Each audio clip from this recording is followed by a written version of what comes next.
Oh, what the heck do you think we're going to be talking about today? You are Locked On MLB. Your daily MLB podcast. Part of the Locked On Podcast Network. Your team every day.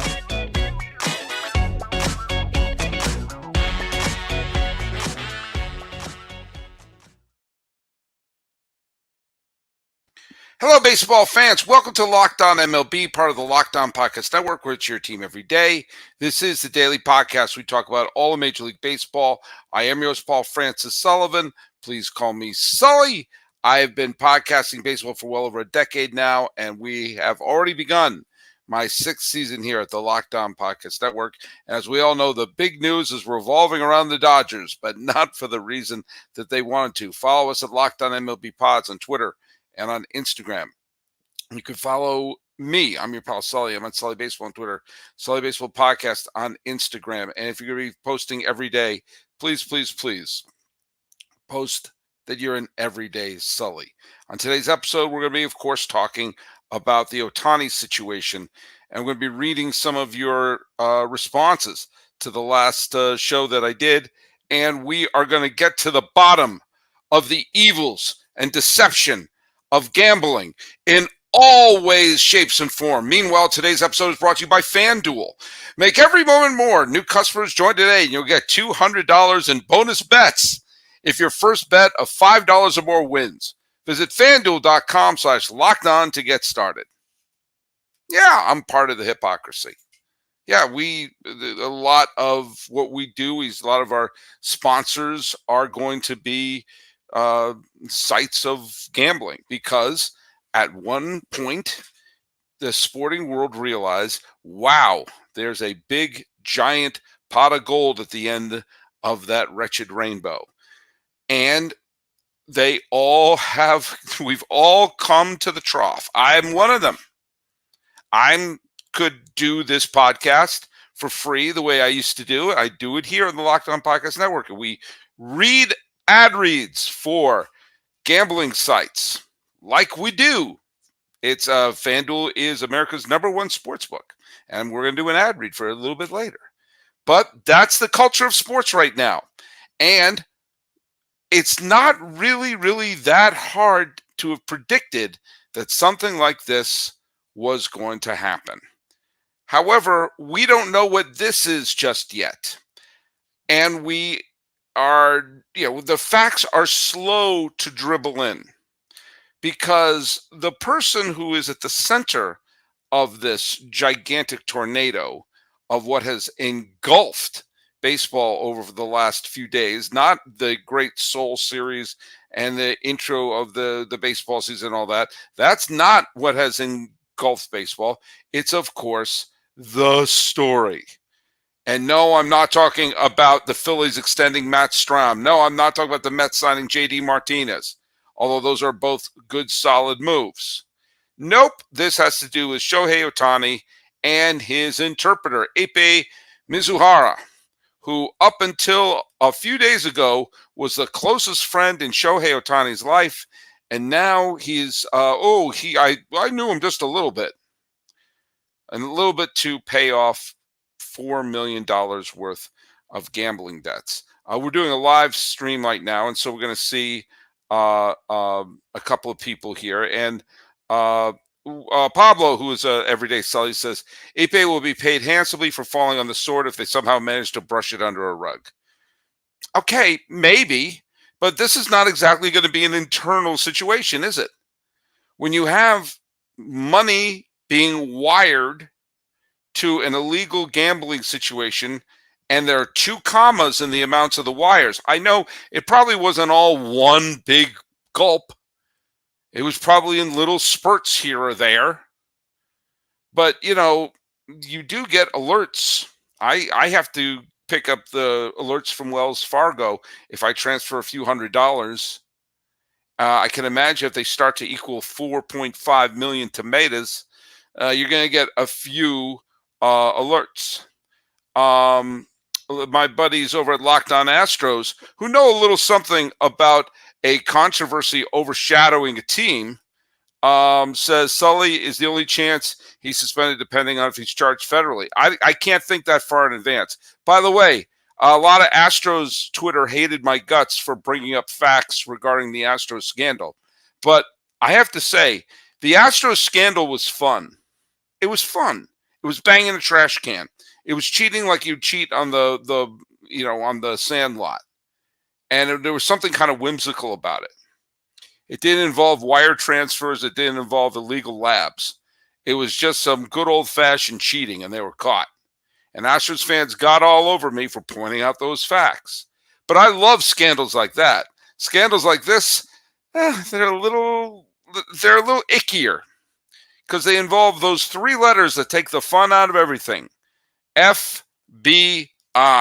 The only time the FBI is fun is at the end of a Scorsese film when everyone gets arrested.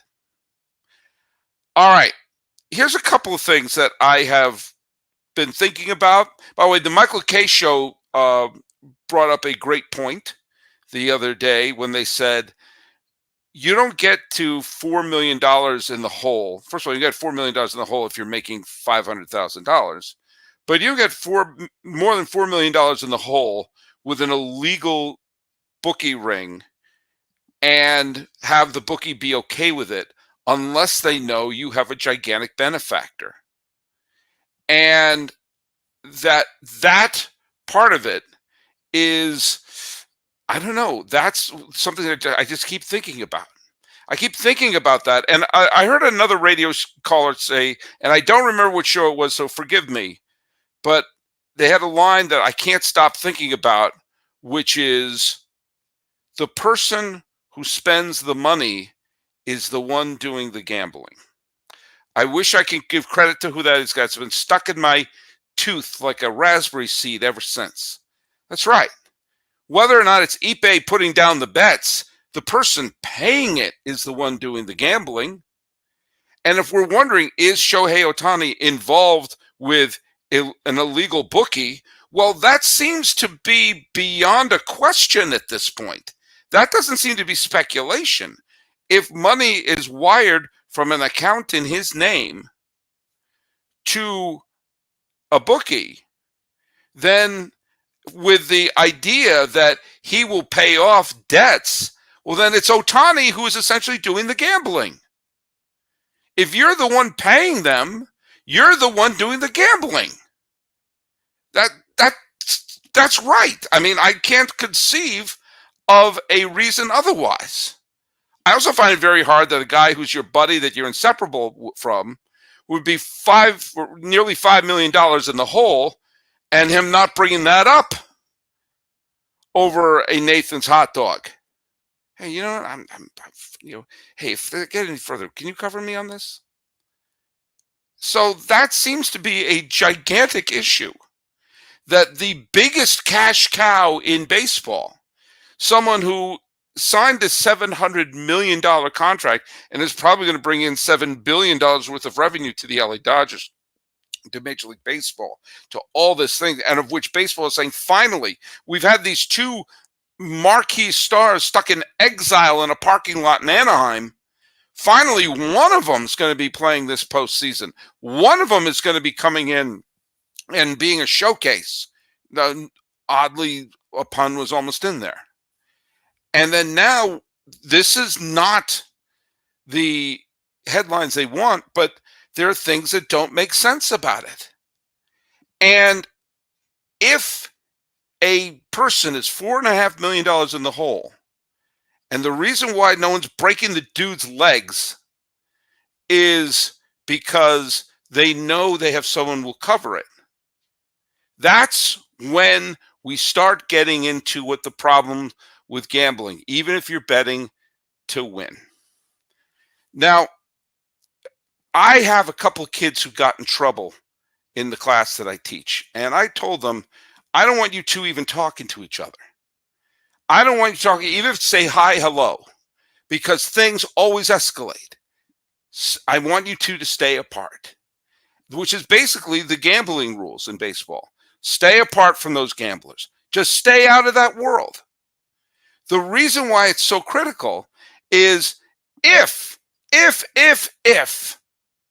you start gambling like this and you fall into a big enough hole, eventually one way to make up a debt is to, I don't know, not play as hard in one game.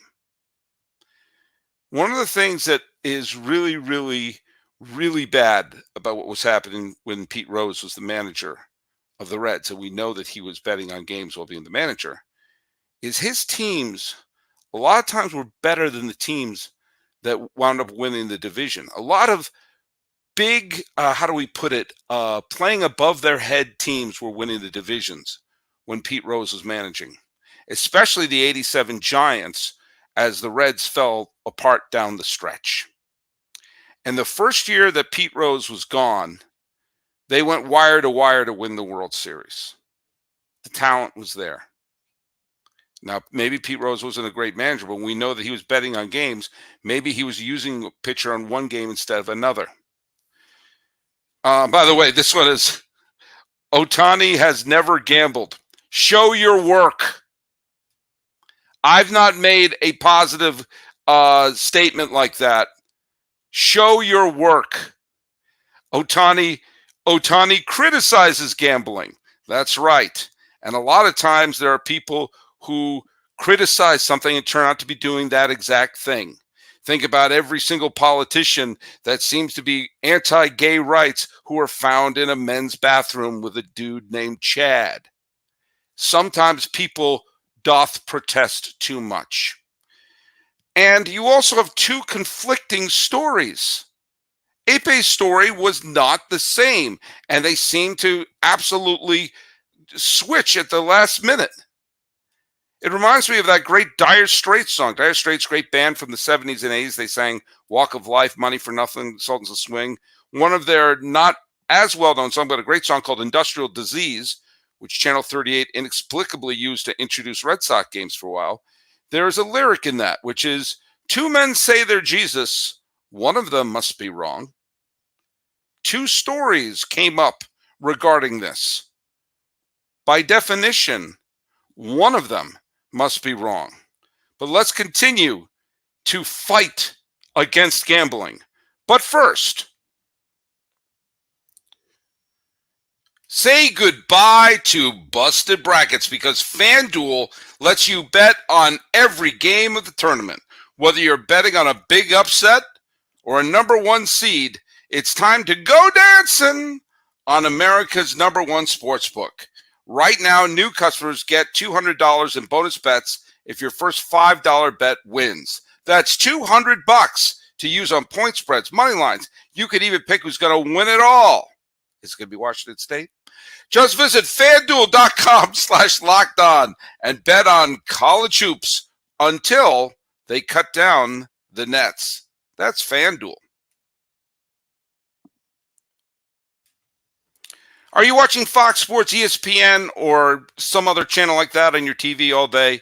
Have to turn down the volume with all that shouting? Make the switch to Locked On Sports Today, a free 24/7 streaming channel programmed for you every day to bring you the biggest stories without all the screaming.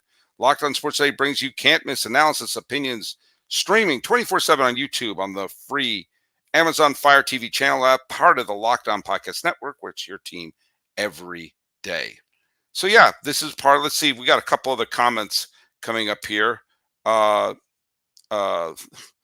There's, okay, Patrick Lanville made enjoyed my politician joke.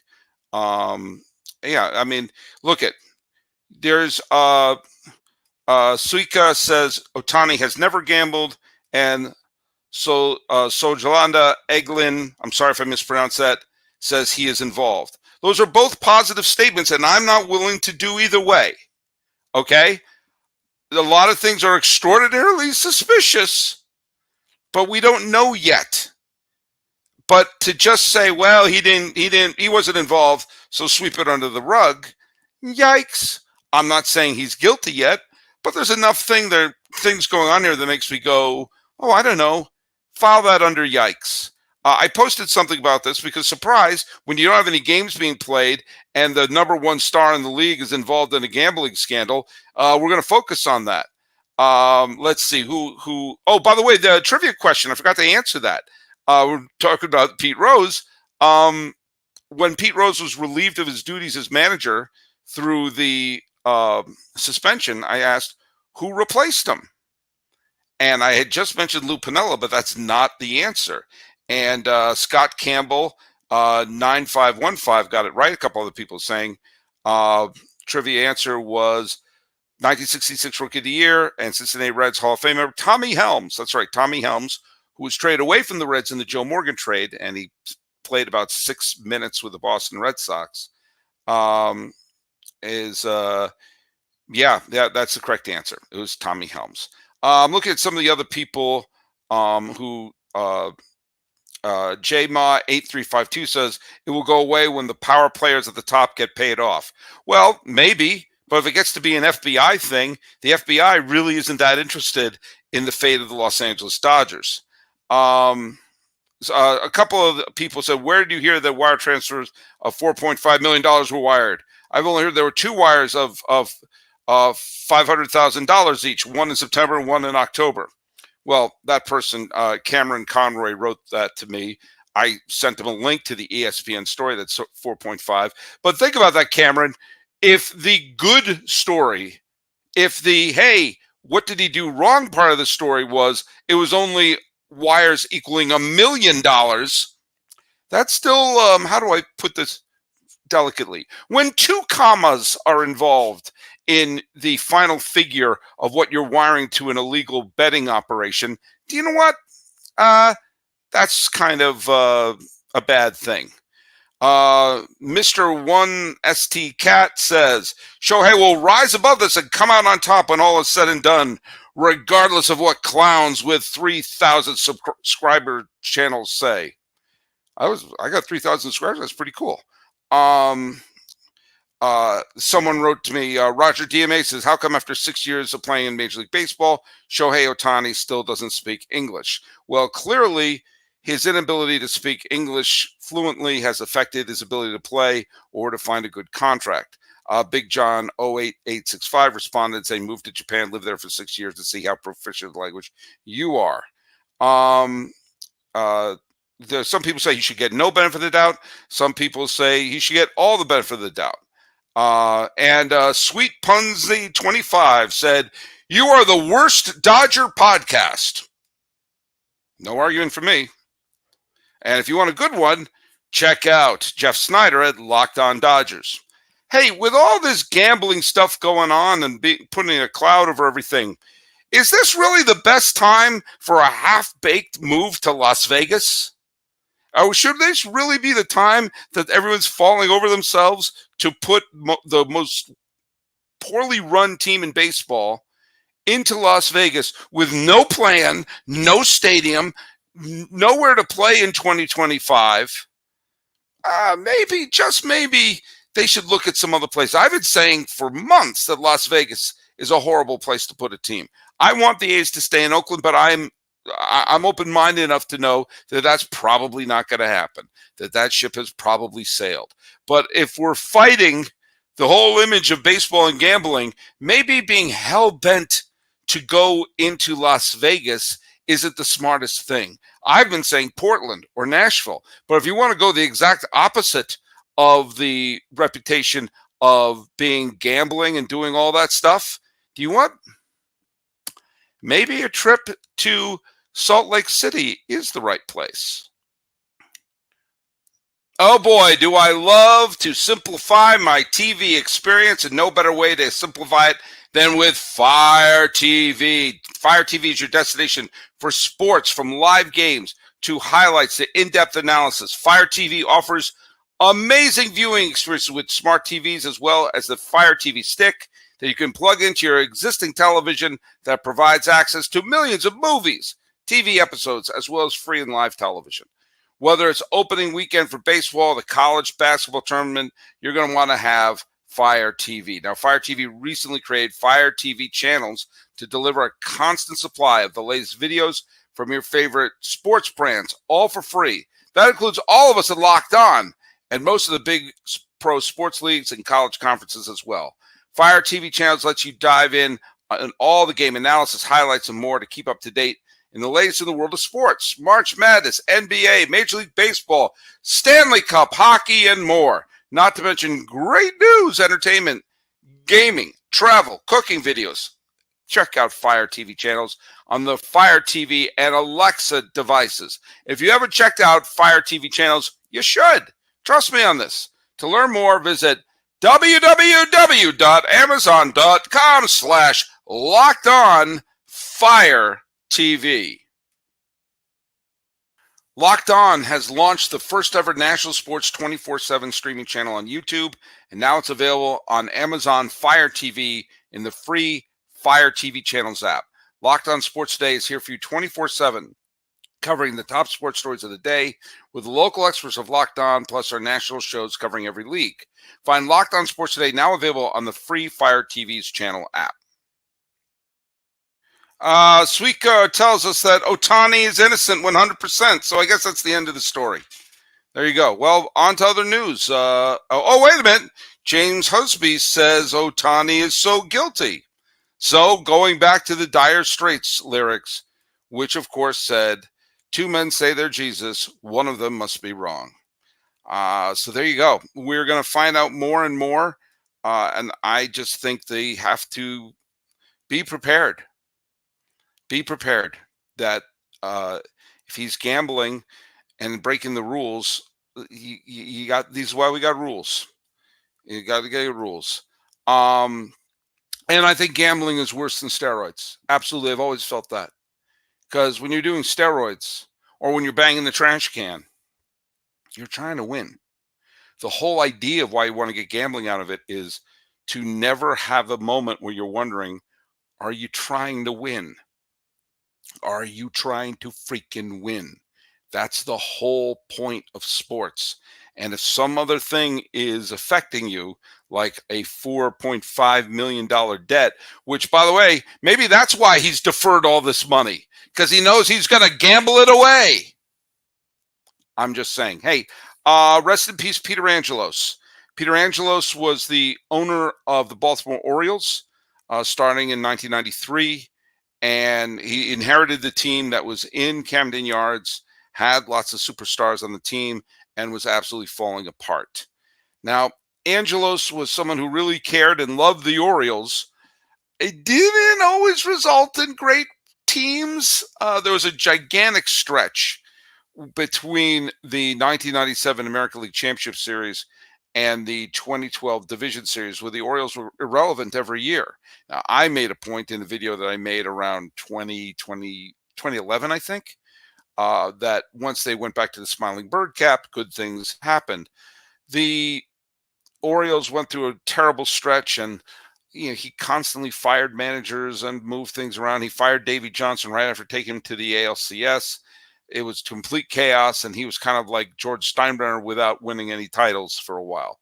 I know a lot of Baltimore fans were not the biggest Peter Angelos fans in the world, and a lot of Baltimore fans rejoiced when David Rubenstein bought the team earlier this year, and the Angelos family no longer owns it. He passed away earlier today, and I will give him this great bit of credit, which was during the players' strike / owners lockout of 1994 to 95. When the owners locked out the players at spring training, the owners were going to bring in replacement players. And it was one of the single biggest fiascos in the history of sport. They basically said, we're not going to have major leaguers here. We're going to have just open up new tryouts. And it was people trying to make it whimsical, like, hey, you can try out and you could make it the Mets. But it's not the point. First of all, players were fighting colluding owners. But also, the product of the field was going to be absolutely garbage. If you had a bunch of gym teachers and AA players who were cut wearing Major League Baseball uniforms, it was going to be an absolute calamity. And Peter Angelos, to his credit, said he was not going to field a team of replacement players. Good for him. He had a tremendous financial reason to say that, because if a single replacement player game was played, involving the Baltimore Orioles in 1995, then Cal Ripken's consecutive game streak would have been officially over. And because they would have played a game without Cal Ripken. And that would have been grotesque. He also knew that the biggest moneymaker he was going to have that whole year was people coming in to see Ripken play. And so he had the foresight to say, hey, I'm not going to lose this big cash cow by having replacement players, but also I'm not going to have replacement players. So while there were ups and downs to his ownership, I give him tremendous credit for saying, no, I'm not going to play that game. I don't care if the rest of the owners are doing it. I'm not going to do it. So there you go. There you go. But we're going to see what happens with the Ohtani situation. We are. And as Mike McAvoy says, if he's guilty, then he's guilty. I love the dark cloud of the Dodgers being a Giants fan, but let's not tar and feather him just yet. Yeah, let's just find out what happens. All I know is this. If someone making about $500,000 a year falls $4.5 million in debt and nobody's breaking his legs because they know the multi-millionaire benefactor he has is willing to pay off his gambling debts, that means the guy paying the gambling debts is the one doing the gambling. And that's not good. And there's no argument against that. Hey, let's throw the trivia question out there. And this goes to the Cal Ripken streak and Peter Angelos. When Cal Ripken broke the Lou Gehrig record in 1995, who was the Orioles manager? Who was the Orioles manager? Put that answer right down there on YouTube or at Locked On MLB Pods, on Twitter or on Amsterdam. Oh, God, I just saw some right Amsterdam right there. Oh, by the way, let's say for David saying if he was an Astros player, you know damn well wouldn't be swept under the rug. The martyrdom of Astros fans. Oh, that you can set your watch to it that an Astros fan is going to show up and be a martyr. Well, keeping that in mind, nope, Mike McAvoy, you got that one wrong. Follow us at Locked On MLB Pods on Twitter or on Instagram, not Amsterdam. You can follow me. I'm your pal Sully at Sully Baseball on Twitter, Sully Baseball Podcast on Instagram. Wanted to talk about games, but there are no games. So let's talk about the biggest star in baseball embroiled in a potential career-ending scandal. This has been Locked On MLB. I am your host, Paul Francis Sullivan. Please call me Sully.